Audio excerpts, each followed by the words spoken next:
Odds are good you didn't know their names a decade ago when one of them was just breaking into Chicago radio news and another was barely removed from an internship at Chicago's public TV station. And now they're two of the city's most influential journalists. The truth is, I never would have chosen Chicago for myself until I did. At some point, my internship is going to end and they're going to hire me and pay me.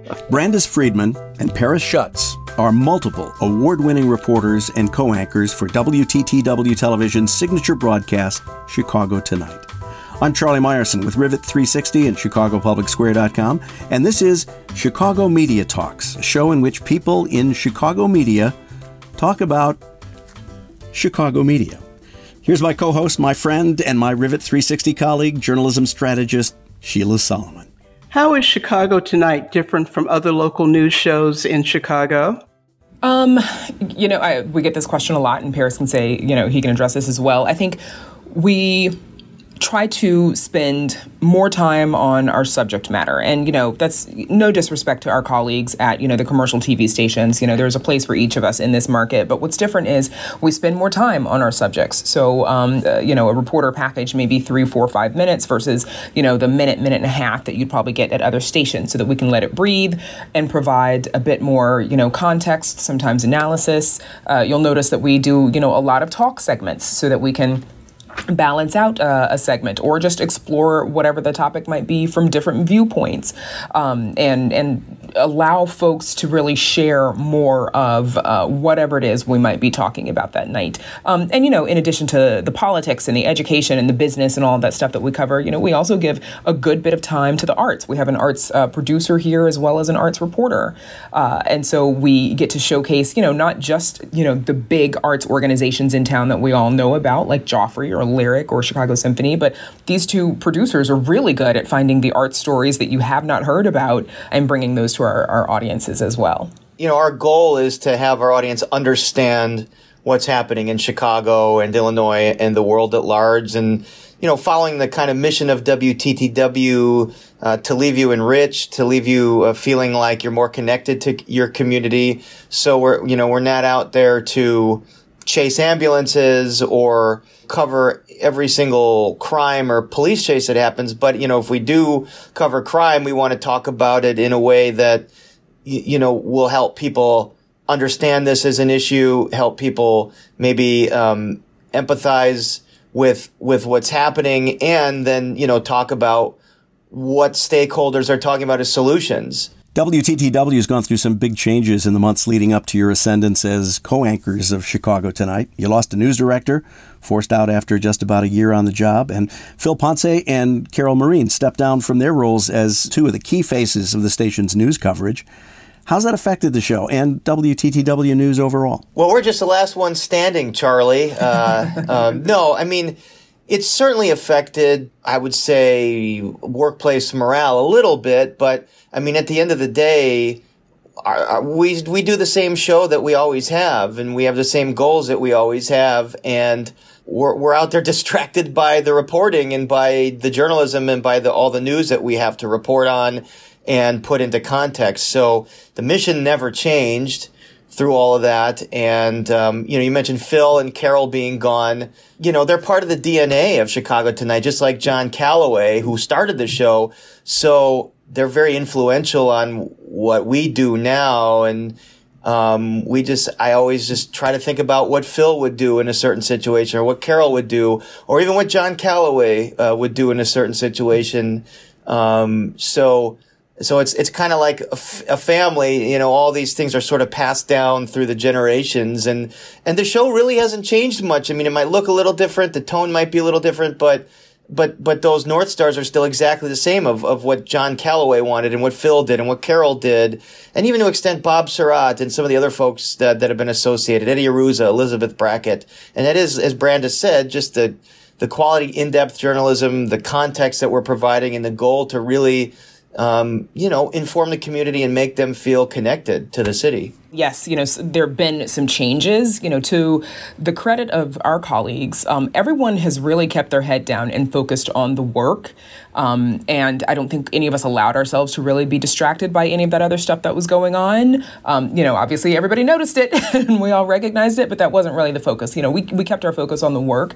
And with regard to Phil and Carol moving on to their next chapters, everything that Paris said is true. But also, Phil slowly started to step back little by little a couple of years ago. And Paris and I were given the opportunity to start stepping in and filling in at that point. I think probably with the intention that at some point, if Phil was ready to move on from hosting every night with regularity, that Paris and I would be prepared to try and fill his shoes. I don't think that we can necessarily. It takes two of us to do it.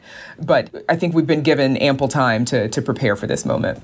As Brandis said, it feels like this has been, we've been in these roles for a long time, and it doesn't feel overnight or anything. It feels like, we've been doing this for a while and getting our sea legs under us to sort of take the baton, if you will. So how do you see Chicago Tonight changing on your watch?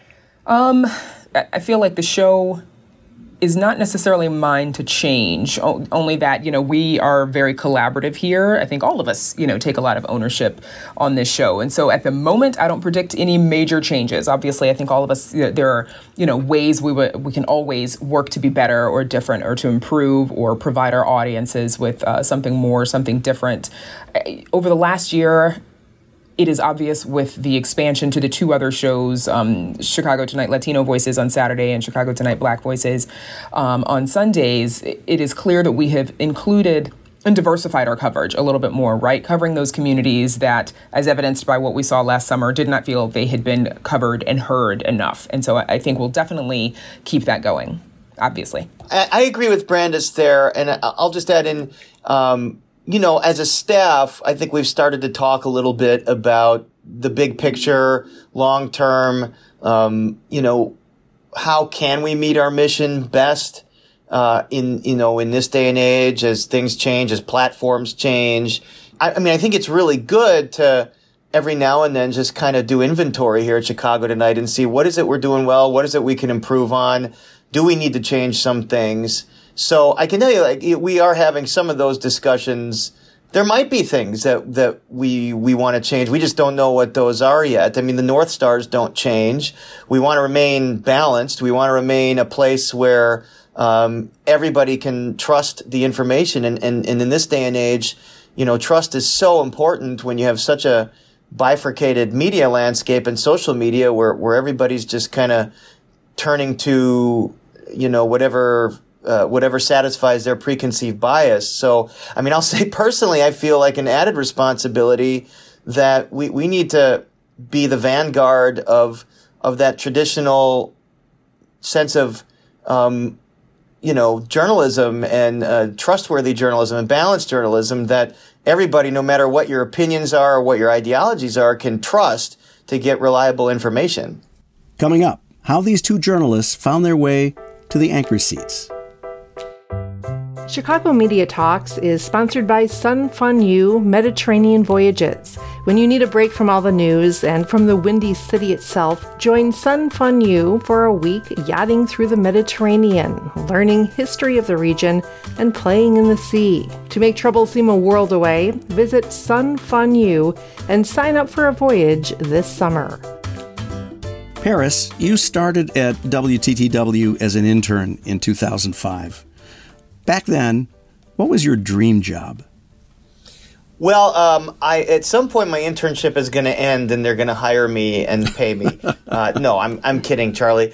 At that point, I did not know what my dream job was. I actually intended to, do documentaries, be a filmmaker.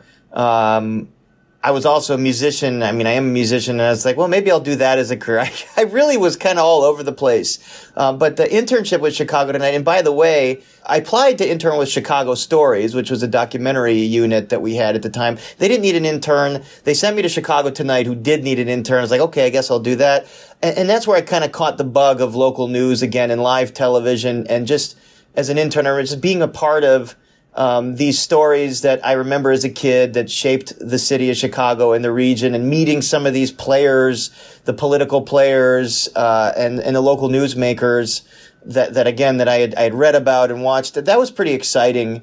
And, again, I did sign on as a production assistant. I still didn't know what my long-term goal was. I started to inch my way on the air only because I'd had a performing background, as a kid and as a teenager, naively thinking I could do it. And I was terrible for a long time. And the more I did it, the more I realized this was exactly sort of what I wanted to be doing. The kind of journalism that we were doing is pretty much the only kind of journalism I feel like I can do. Reporting was a thrill, chasing down the story, and the performance aspect of it is, really exciting. It's performing nonfiction, basically. So when I was an actor and a performer as a kid, something wasn't quite right. And it was that I didn't want to be doing fiction. I wanted to be doing nonfiction. Cause I just felt more connected to that. So this has been a dream job, but when I started off, I had no idea. I was just trying to figure out a way to get paid. Brandis, unlike Paris, you didn't grow up in the Chicago area. So what brought you here about a decade ago, and what was your career goal at that time? It's funny you should mention that, but just because, in college, I came to visit Chicago once, and I don't know why I hadn't come before college. I've got family here. I just hadn't done it. So on a visit, I did not have a very good trip. I didn't see the parts of Chicago that I know I love today. I got sick on that trip. It got 70 something degrees in like July, and I'm from Mississippi, and I thought that was ridiculous and abnormal. And so the truth is, I never would have chosen Chicago for myself until I did. My husband is from the area. He grew up in Morton Grove, and he and I met when he's a former TV news reporter as well. And, both of us had done the market hop. I started in Wichita Falls, Texas, and then in Little Rock. And then, I got out of the business briefly when I was in Kansas City and worked on the Hill a little bit in Washington, D.C. And then that's where I got back in after being out for about a year and a half and started producing at the ABC affiliate there because it was where I wanted to be. Being out of it wasn't right for me. And so I came to Chicago because we knew we wanted to be closer to family, and his family was here, and I wasn't moving back to Mississippi. That's when I got hired at WBBM News Radio as a freelance reporter and anchor, because I was like, this is a really great opportunity to get into the market and learn my way around. And then I got lucky when the correspondent position opened here at Chicago Tonight and just kind of applied. I was like, who knows? We'll see what happens. And the executive producer at the time, Mary Field, called for an interview while I was walking my dog. And that very day, I was very disappointed because I had learned I hadn't gotten some other job that I thought I wanted, and looking back would have been all wrong for. So it worked out the way it was supposed to. And I mean, I feel like I'm lucky to have this job because I really love and respect and appreciate the kinds of news that we tell and the way we tell those stories. And no disrespect again to our colleagues at commercial stations. It's just that some of that is not for me. I've done it before, and I don't want to do that now. I want to be where I am. So I recognize my job is a bit of a unicorn, but I'm thankful to have it. Brandis broke journalism's fourth wall this month, interviewing someone with whom she and Sheila, as I've just learned too, have a personal connection. A friend whose son was shot and killed last month, the day before his 19th birthday. So, Brandis, how did the decision come down for you to conduct that interview instead of, as might be the case in many a more traditional newsroom, assigning it to someone else? Right. And it's funny you should mention that Sheila does know the same friend. I remember I saw Sheila at the funeral, and I wasn't able to make it over to say hi to you in time because, as you know, it was a full room. Yeah. So when this happened, and I recognized, this part of me looked at it as a journalist, right? And I saw there are going to be other stations that are going to cover this, and newspapers. And we all know this has been picked up by most of the outlets here in town. And actually, my husband put the bug in my ear. He's like, what if you were to interview her? And I'm like, I don't know. At the time, it was too early. I didn't mention it to Sonia. I didn't mention it to anyone at work. But then I did, and Sonia, I think, as a professional and as a grieving mother and an angry citizen, was kind of looking for a way to express all of her, thoughts and feelings because of all those hats that she wears. And I was advising her as a friend And then I thought, the one station I didn't mention is my own. And what do you think? And then I talked to my boss to see what he thought.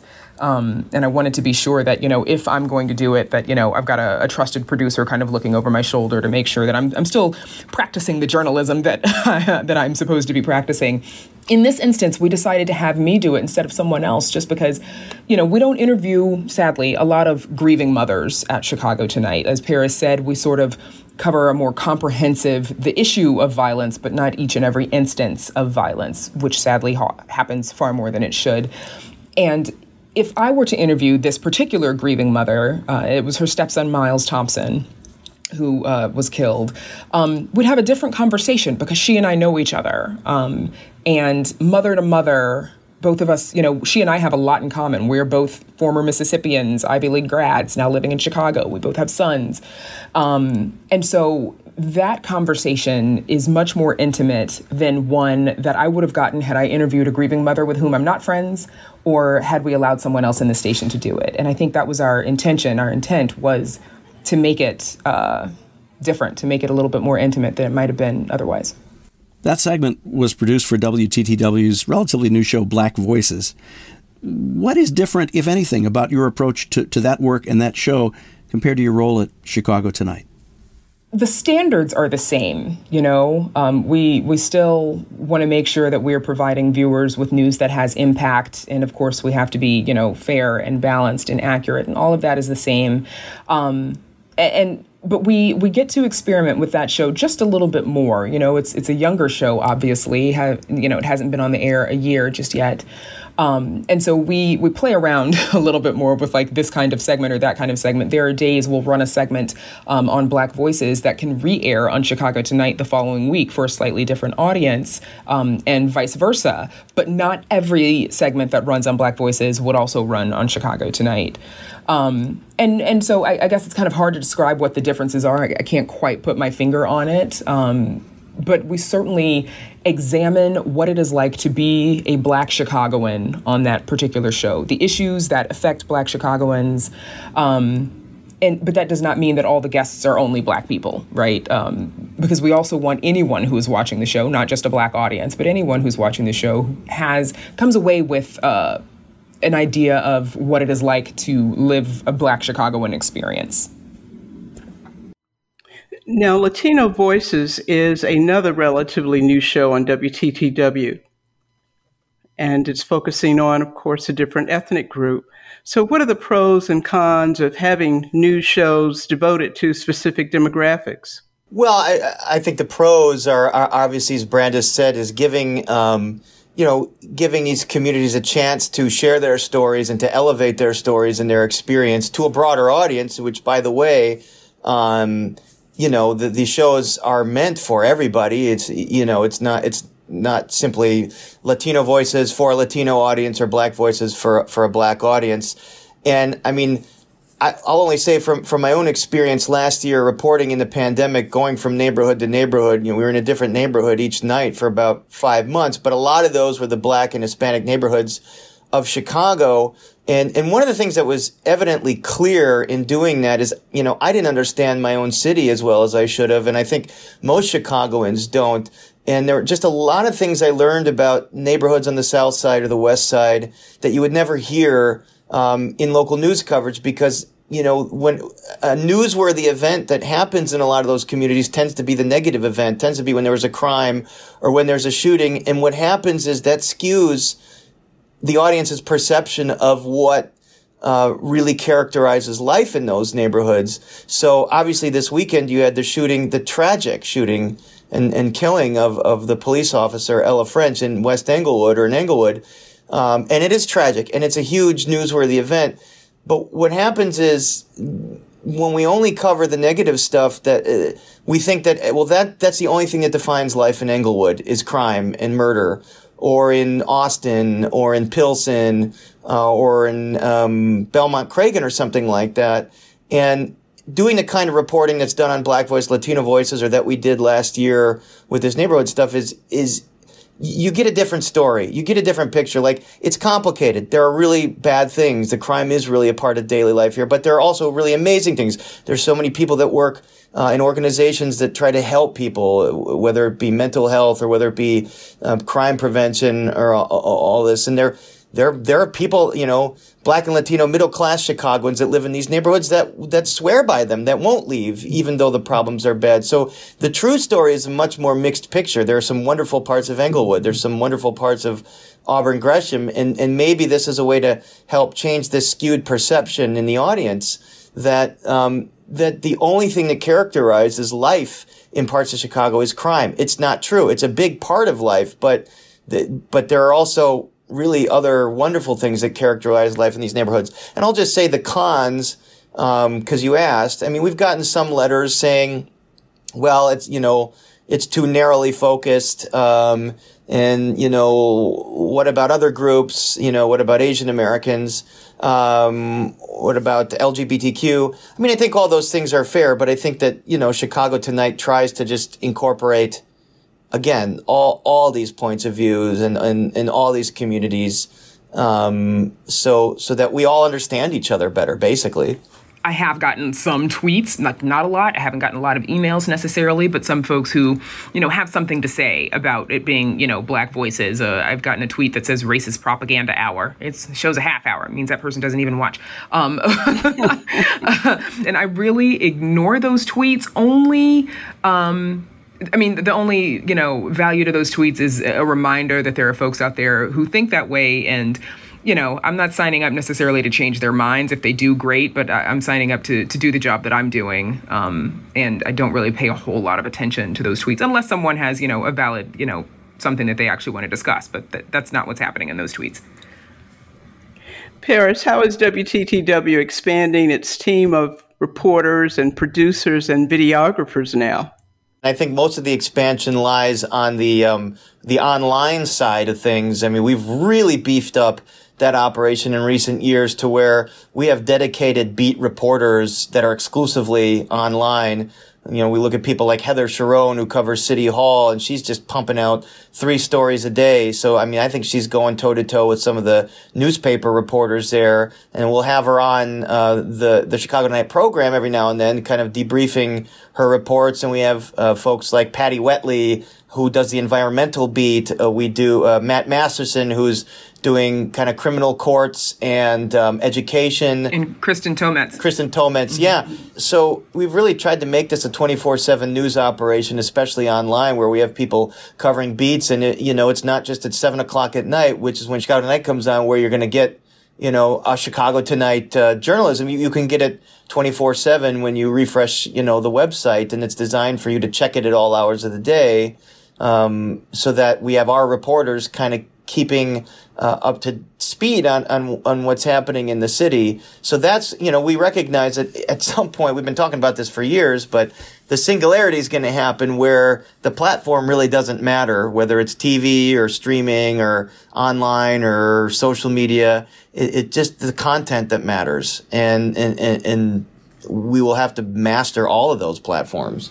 And Sheila, I would add to that, we've recently added an on-air reporter, Joanna Hernandez, who is coming home to Chicago. She's been in, I think, Brooklyn, the Bronx. I don't remember. She's been in New York for about 5 years, and now she's here. And we've posted, we're hiring a Black Voices producer, one that is dedicated to Black Voices.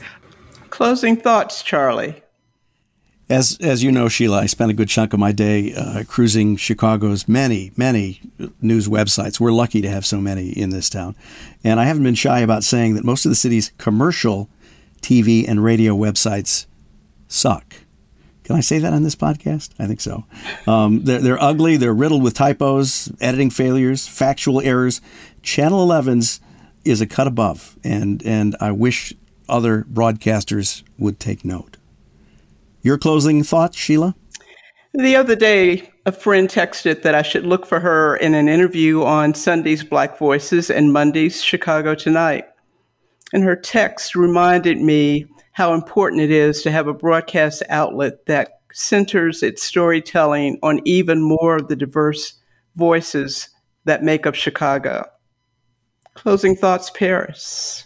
we're in a moment, I think, in the country with news media where there's significant reduction in traditional news. You see what's happened with the Chicago Tribune, and the whole industry is trying to figure out what the winning model is going to be. And, like I said earlier, the fact that so many people get their news and information from social media, I think is troubling because, as we know, they're not reliable, and those algorithms just prioritize stuff that's going to send people down a rabbit hole, and confirm their biases. And so Chicago Tonight, we're going to stick to the script that we've been doing for 30 years, and that we're going to offer you in-depth, thoughtful coverage. It's going to be hard-hitting. Some of it will be softer or feature-oriented, but it's our best effort to get at the objective truth. Knowing that we can never 100% get there, but we're going to do our best. And again, it's a place for everybody, no matter what their background is, their points of view, that they can trust, or that's what we hope, is that they continue to trust us, because we really need good traditional journalism and news sources, and we really need people to turn to those kinds of traditional media to get their information. I mean, you see what's happening with vaccine misinformation. Misinformation and disinformation is just way too prevalent and way too dangerous. And so we're going to continue to try and fight the good fight in terms of being that traditional objective source for everybody. We'll do our best, and we hope that more people understand the value in that. Brandis, your closing thoughts. Yeah, no, I think, as journalists, I am lucky, we are lucky, I think, to be in a position that we're in. I think, what's important to me is to be able to uplift the voices that you get to hear on Black Voices, and the folks that we hear from. And I see that as an opportunity, not just to provide for the viewers who are watching, but also for the people who are on the show, right? I think we're hoping to provide them an opportunity to share their perspective and their point of view with other people. So I'm thankful to be in this position where I can make those connections happen. Paris, you're also an accomplished musician. Where can people see you perform these days? I don't know accomplished. I don't perform out much these days. I hope to change that. I had played at some piano bars in the past. I'll play with some bands, every now and then, just for fun. I certainly, have a lot of empathy for the working musicians that do rely on this for a living, and hopefully they get out and get all the gigs that they can. And when I am out there, I will be sure to try and let everybody know through the proper channels. I'm pretty sure a lot of viewers of Channel 11 don't realize that Paris co-composed the Chicago Tonight theme music. How did that happen? Well, our former executive producer, Mary Field, said we need a new theme song, but we don't have any money to pay for it, so we're going to just use some stock songs in the music library. We all pay, all these TV stations and production companies pay for these stock music libraries where people create these stock melodies. I said, oh my God, we can't do that. We need to have something original that says Chicago Tonight. So I went down to the piano that we used to have in our old studio and just started looking around at the set and tried to have something sink into my brain through osmosis. And I came up with just a really simple little melody that you could basically sing Chicago Tonight, Chicago Tonight, Chicago Tonight. Just that easy. And fleshed it out a bit. Sought the services of the brilliant trumpet player at the CSO, John Hagstrom, and he really helped flesh it out. He plays all the brass instruments you hear on that theme. Took us to a recording studio, and we put it down on tape, and it's been going, I don't know, it's got to be going up on 10 years now that's been the theme song. And none of us have seen a penny in royalties from it, but that doesn't matter because we did it out of love. And but maybe for the next one, I won't give away my services for free. And as Paris Schutz's Chicago Tonight theme music escorts us out of this edition of Chicago Media Talks, recorded August 9th, 2021, let me remind you, our guests have been Paris Schutz and Brandis Friedman. And you can reach Brandis at bfriedman@WTTW.com. That's BFRIEDMAN. And Paris at pschutz at WTTW.com. That's PSCHUTZ. You can find Sheila Solomon at Sheila at Rivet360.com. And I'm Charlie Meyerson. Join me for a roundup of the news 10 weekday mornings at ChicagoPublicSquare.com. For Sheila Solomon, producer Jesse Batend, and everyone at Rivet 360, thanks for listening.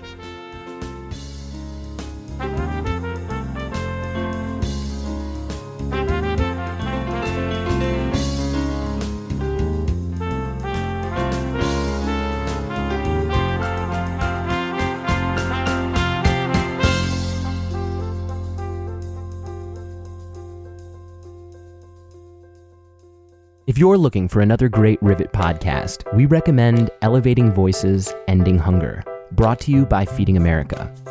Elevating Voices, Ending Hunger is a conversation series that features everyday leaders who are disrupting the status quo and working to end food insecurity in the United States. Elevating Voices, Ending Hunger, brought to you by Feeding America and Rivet. Listen now, wherever you get your podcasts. Rivet 360 makes podcasting easy. Want help with your podcast? Visit Rivet360.com.